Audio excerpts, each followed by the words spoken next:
So last night at my club, and yes, Ubered and did everything carefully, but I drank multiple Kangapota cocktails.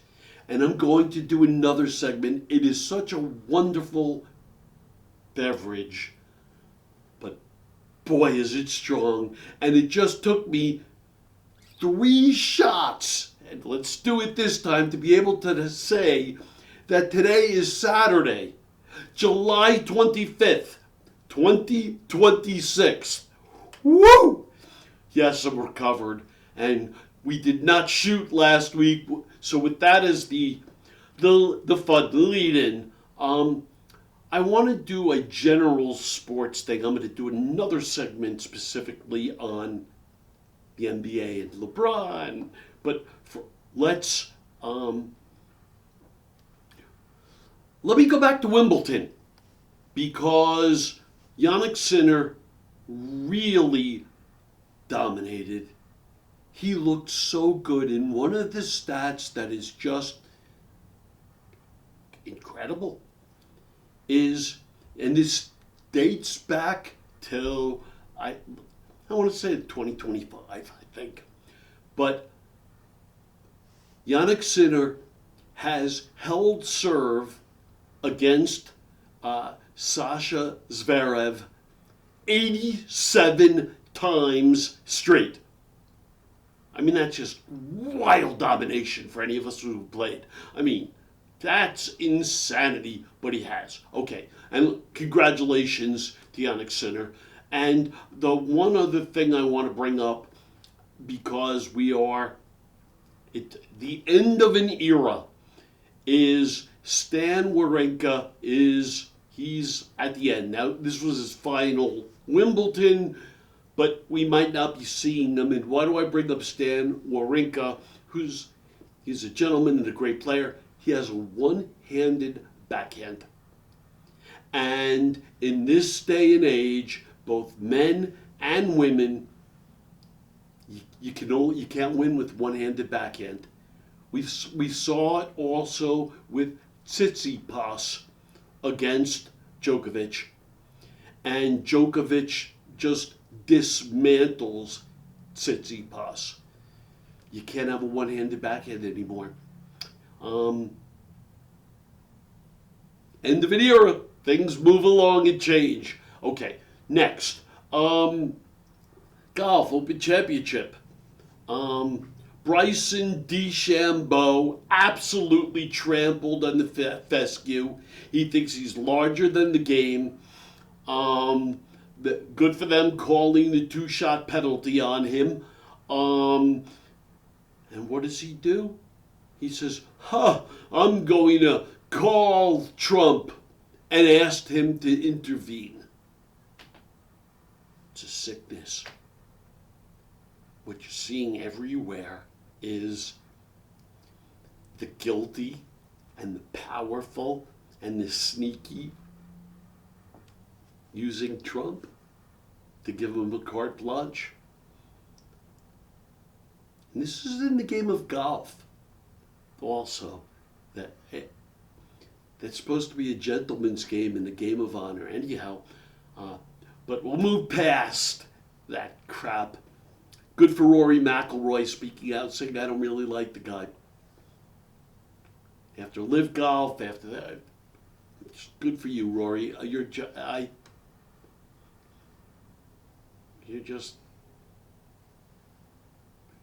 a good dude, honorable, talented. You gave your heart and soul representing the PGA against Live Golf. Take as much time as you want. And by the way, it's a game. Even Scotty Scheffler knows it. You've made a fortune. I know the sportscasters, others, it's never enough. But yeah, it is enough, right? Bobby Jones knew when it was enough and it was time to start his practice and move along. So,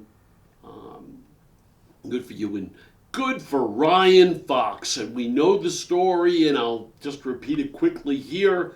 Ryan's father in New Zealand was a rugby champion. And once upon a time, Ryan was going to try to be a rugby champion. But unlike dear old dad, he was getting concussions and beat up. And he made a decision to focus on golf. And he made a decision, it's something like 16. So, you have to assume he was playing as a kid, but it was more recreational. He wanted to be rugby, but he then really started to play. And so here he is in his 30s now, and what a breath of fresh air. He plays fast, unlike Bryson DeChambeau and others who just spend, 2 weeks over any given shot. And there he is, in the throes of the single most important moment in his life, and he hit into a fairway bunker. And rather than obsessing, and he hit backwards out of it, took his punishment like a man, right? And went on to win the tournament. And the final hole, he just striped the drive. And he's standing over the second shot, and they're, on the green ahead of him, and they're taking their sweet ass time, and he just wants to hit his shot. And he'd already told his caddy he's going for it, right? He was tied, he was going for it. So he striped his drive, he's over it, they're taking the time. They weren't even fully off of the green when he hits his shot, and he nails it. And then, of course, he made the putt. Good for you. It was really great stuff. It was really exciting. Scotty Scheffler, you got to figure out how to putt. Between the two styles, regular for long and pushing it, I don't know, but maybe you could bring the joy of putting back into your game. But that was so refreshing to see. And what it enabled me to do is, after the culmination of the Open Championship, I now turn to Telemundo to watch the World Cup, the finals. And yes, I don't watch Fox. I don't watch anything on Fox. It is a sick, putrid network, what they're feeding everyone. And, but it's so fun on Telemundo. And even though I don't understand 3/4 of it probably, goal! That's the greatest thing in the world. And I'll do it 4 times. But Spain absolutely dominated. I forget exactly, but they outshot Venezuela 20-1. But for the offsides where, look, if you put a play in his nose, like horse racing, is leaning over. I mean, they had 2 other goals that were disallowed. Yeah. Meanwhile, Venezuela is just fouling left and right, and it's not being called. Who the hell knows?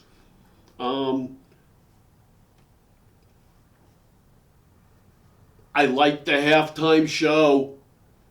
I don't guess it's not a traditional thing, but I always love seeing Shakira. How could you not? It was interesting to see Justin Bieber, although I'll tell you, Justin Bieber married into a family where, he's a MAGA nut. Haley Bieber's father, Baldwin. a Baldwin gone bad, because Baldwins generally are socially conscious. This one, Billy, is a nutcase, but it was good to see Justin Bieber, and then at the end, it was just lovely to listen to Trump get booed as he should have been, and try to put himself into every picture until they basically threw him off the stage so they could take a real picture. This is Hal Mintz. Thumbs up for feet up. Thank you.